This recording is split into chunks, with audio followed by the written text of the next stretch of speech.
Alors, bonjour tout le monde, j'espère que vous portez toujours très bien. Je me présente une fois de plus, je suis Exponentiel Fojo.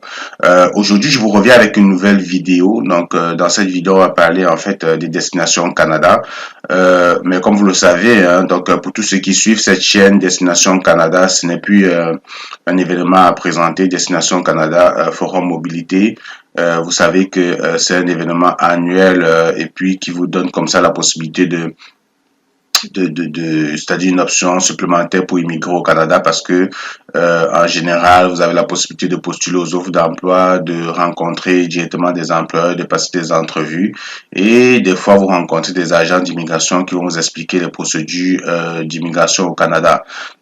Destination Canada, ça fait vraiment la fierté et le bonheur de beaucoup de personnes. Il y a beaucoup de personnes qui me témoignent en fait euh, qu'elles évoluent dans leur procédure d'immigration parce qu'elles ont participé à Destination Canada.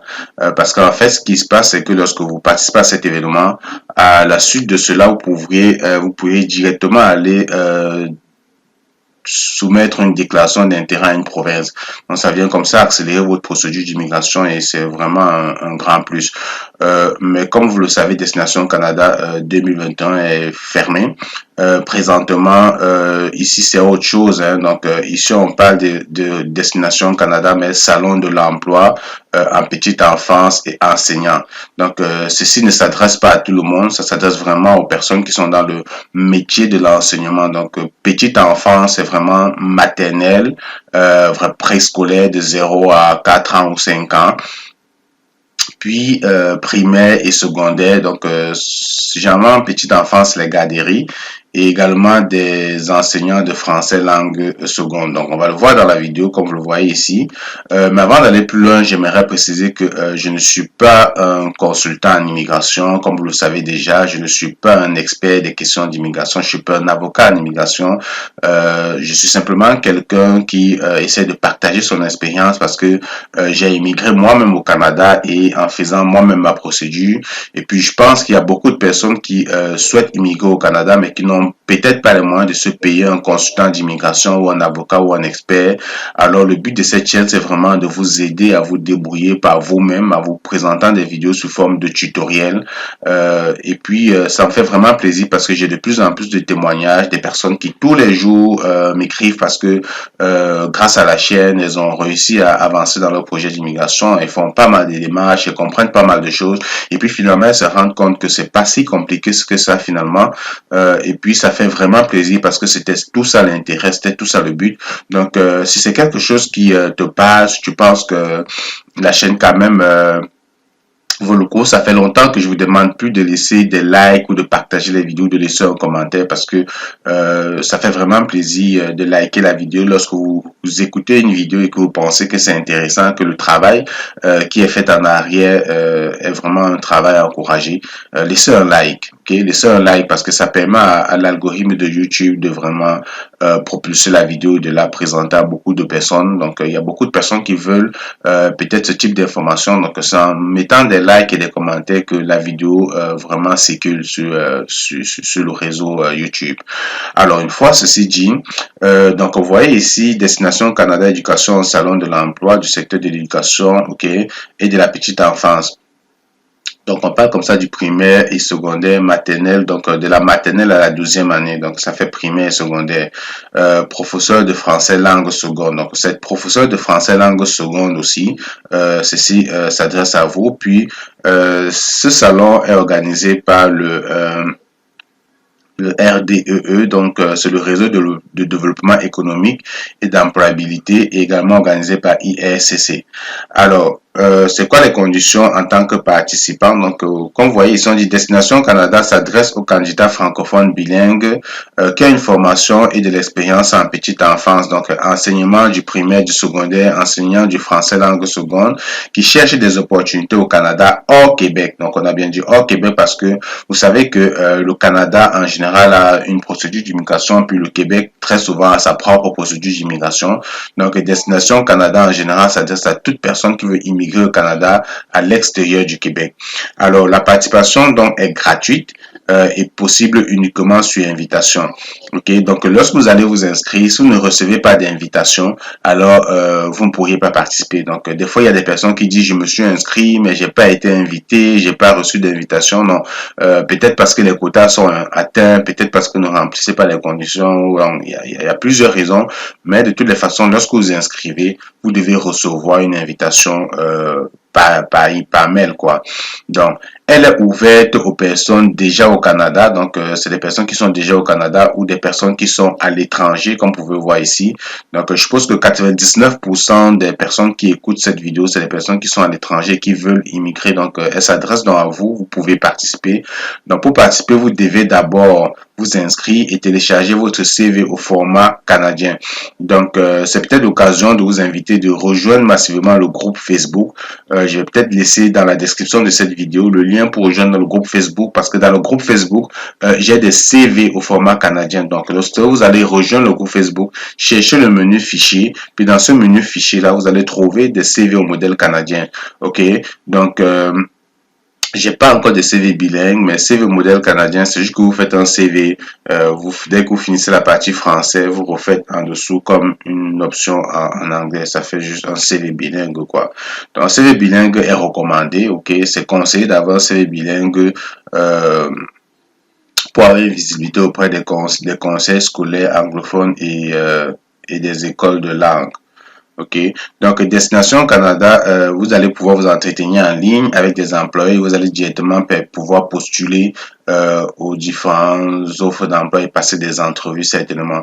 Donc, comment passer une entrevue? J'ai également sur ma chaîne une vidéo qui vous aide comme ça à préparer vos entrevues au Canada. Donc, je pense que la vidéo, c'est les questions posées en entrevue. Je pourrais mettre également le lien de cette vidéo là en description de celle-ci parce que c'est important de se préparer lorsqu'on sait qu'on doit passer une entrevue pour des emplois au Canada parce qu'il y a une façon de se comporter, une façon de faire et puis je vous invite à regarder la vidéo sur comment passer des entrevues. Regardez la playlist de vidéos Entrée Express, vous allez voir il y a une vidéo qui est 17 questions posées en entrevue. Donc, vous allez pouvoir échanger par clavardage ou par vidéoconférence. Les conseils scolaires, garderies, écoles de langue qui recrutent au salon proposeront des entretiens avec des candidats. Donc, c'est important aussi, lorsque vous allez participer à cet événement-là, de vous assurer que vous avez une très bonne connexion Internet, vous avez un bon ordinateur avec certainement une caméra. Donc, si vous n'avez pas de connexion à la maison, cherchez le plus bon cyber de votre ville ou bien de votre quartier et prenez rendez-vous, allez-y, assurez-vous d'avoir une très bonne connexion parce que c'est très désagréable lorsque vous êtes en entrevue avec un employé que la qualité de connexion n'est pas bonne, c'est-à-dire qu'on ne vous écoute pas, il y a des coupures, il y a des interruptions, vous comprenez que ça fait pas bonne impression. Donc, vous pourrez également échanger avec des représentants des provinces et des territoires du Canada ainsi que de la communauté francophone. Ils vous parleront de leur région, de leur collectivité, donc vous présenteront le système d'éducation et des programmes d'immigration. Ils répondront également aux questions à propos de la vie dans les milieux francophones au Canada. Donc ça peut être intéressant aussi parce que en général, lorsque vous participez à un événement, vous avez des représentants, comme je disais tout à l'heure, qui vont vous parler des projets d'immigration. Vous pouvez utiliser ça comme lien avec la province et puis aller faire une déclaration d'intérêt directement aux provinces. C'est-à-dire que s'il y a un représentant du Nouveau-Brunswick, de la Saskatchewan, de l'Ontario qui est présent pendant cet événement, qui vous parle de l'Ontario comme immigré, vous pouvez dire, OK, ça peut vous permettre d'aller tout de suite faire une déclaration d'intérêt. Et comme vous savez, généralement, lorsque vous êtes dans la procédure d'immigration Entrée Express, lorsque vous n'avez pas un très bon score pour avoir une sélection, une extraction directe, il vous faut trouver un lien avec la province. Ok, un lien, ça peut être un emploi, ça peut être une visite exploratoire, c'est-à-dire que vous êtes venu, vous avez déjà visité, ou alors ça peut être que vous avez participé à un événement quoi, organisé par ISCC. Et puis donc vous comprenez que ceci peut vous aider dans ce sens-là. Et comme on a dit, ça s'adresse aux enseignants, enseignant français langue seconde et de petite enfance. Donc, euh, c'est vraiment une destination Canada dédiée. Donc, des renseignements sur les formations d'appoint en matière d'éducation de petite enfance seront disponibles pour ceux qui souhaitent se former au Canada. Donc, voilà, donc peut-être vous n'êtes pas enseignant, mais vous avez l'intention de venir au Canada pour vous former. Vous pouvez peut-être vous inscrire juste pour ça, mais bon, je sais pas si c'est nécessaire, mais bon, à vous de voir. De toutes les façons, vous ne perdez rien à vous inscrire. Euh, Puis on dit, vous pouvez également assister à des conférences qui vous donneront une vue d'ensemble du secteur de l'éducation au Canada, ok, de l'enseignement et du français et des services de petite enfance. Vous trouvez également des renseignements sur les processus à suivre pour travailler au Canada, que ce soit de façon temporaire ou permanente. Donc, les inscriptions seront ouvertes du 5 au 31 janvier 2022. Alors, du 5 au 31 janvier 2022, si vous respectez toutes les conditions qu'on a partagées ici, si c'est quelque chose qui vous parle, pourriez donc vous inscrire. OK? Vous inscrire en tant que candidat parce que de l'autre côté plus bas, ça c'est vraiment les exposants. Donc, ceux qui vont s'inscrire en tant qu'exposants, ils vont pouvoir donc cliquer sur le lien.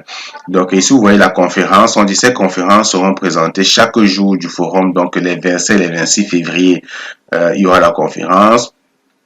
Et voilà, par exemple, un exemple d'ordre du jour. Donc, c'est ça qui sera présenté pendant ces 2 jours-là. Et puis, vous voyez ici, on dit 15h30, 16h20, 16h30, 17h, ainsi de suite. Mais vous pouvez vous dire, ces horaires-là, à quoi ça correspond dans votre pays. Puis, vous voyez, il y a un lien ici. Vous voyez le lien, quand je passe mon curseur ici, il y a un lien ici. Si je clique sur ce lien, il va m'ouvrir une deuxième fenêtre. Et dans cette fenêtre-là, vous allez donc pouvoir voir l'heure locale. Donc, ça affiche tout de suite l'heure locale dans votre pays. Mais vous pouvez venir ici et sélectionner ici, filtrer ici, aller chercher, vous voyez, City, puis aller chercher votre pays. Dans la liste ici, vous allez donc pouvoir voir votre pays. Je suppose que moi, je suis au Cameroun. Donc, Cameroun, ça devrait apparaître dans les C. Bon, de toute façon, je vois pas le Cameroun, mais comme vous savez actuellement, vous pouvez vous référer sur d'autres pays d'Afrique. Donc, je vois l'Égypte, je sais pas si on a le Sénégal. Je vais dans les S. Non, dans les S, je vois pas le Sénégal. Alors, assez étrange qu'on voit pas, qu'on trouve pas le Cameroun ou certains pays d'Afrique. Mais tenez compte du décalage horaire, donc l'heure de l'entrevue, je pense qu'avec la plupart des pays présentement en Afrique, le décalage c'est 6 heures. Euh, ok, puis essayez de vous connecter à l'heure, de participer à l'entrevue.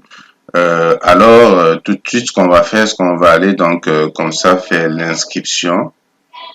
Donc, si je clique ici sur inscription, alors l'inscription c'est vraiment simple. Hein. Donc, vous arrivez dans cette page, vous allez simplement mettre votre nom, votre prénom, vous mettez votre adresse courriel, vous confirmez votre adresse courriel en inscrivant une seconde fois, vous mettez votre date de naissance, votre nationalité, vous mettez votre pays de résidence, vous mettez votre code postal. Pour ceux qui ont un code postal, absolument, il y a une étoile, donc il faut absolument mettre un code postal. Mettez votre ville de résidence. Souhaitez-vous participer à la destination Canada Forum Mobilité? Donc, vous choisissez est-ce que vous voulez participer le 25 ou le 26. Donc, vous choisissez une date. Est-ce que vous parlez le français? Si vous parlez le français, choisissez votre niveau de français ici. De préférence, soit élevé, soit modéré. Donc, moi, en français, c'est vraiment élevé. Si vous exprimez très bien en français, donc c'est élevé. Puis, lu du français, vous choisissez également. Écrit du français, vous choisissez également. Donc, anglais, même chose, choisissez votre niveau d'anglais, ainsi de suite. Et puis, niveau d'études le plus élevé, vous allez là, vous choisissez votre niveau d'études le plus élevé. Donc, pour ceux qui ont déjà fait une évaluation West, c'est plus facile parce que sur votre rapport West, tout de suite, vous voyez quel est votre niveau d'études. Mais bon, sinon, vous pouvez simplement essayer si vous avez un master, vous pouvez prendre maîtrise. Si vous avez une licence de la plupart des pays de l'Afrique ou de machin, donc c'est université premier cycle 3 ans. ainsi de suite. Donc, vous avez un diplôme secondaire, vous avez seulement le baccalauréat de l'Afrique et de l'Europe. Donc, vous mettez l'intitulé de votre diplôme ici, licence en langue française seconde, langue seconde par exemple, ou bien maîtrise, ou bien whatever. Vous mettez en fait l'intitulé de votre diplôme, euh, puis durée de 0, 6 mois, 6, 12 mois. Je pense qu'ici, ils veulent parler de... Ça, c'est durée de quoi? Certainement durée de la formation, parce qu'ils sont dans la rubrique de votre formation, non? La durée ici, c'est vraiment pas clair. Je suppose que c'est peut-être la durée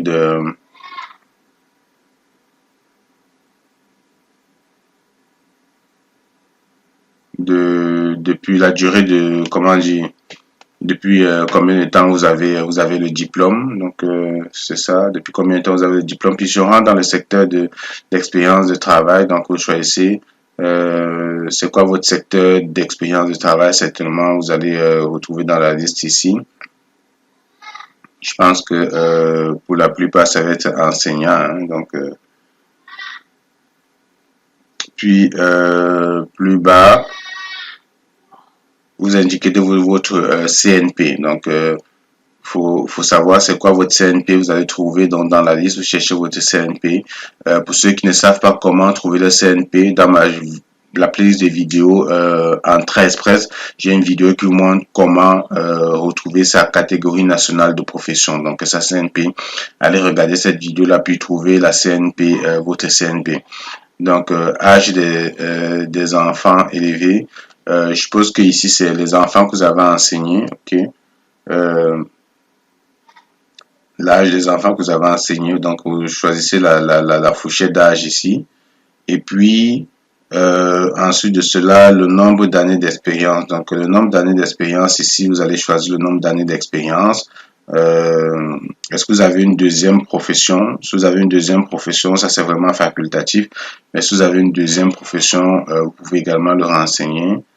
Et puis l'intitulé. Bref. Puis ici, vous et le Canada. Donc, choisissez, est-ce que vous êtes un résident permanent du Canada, un citoyen, vous avez un permis de travail.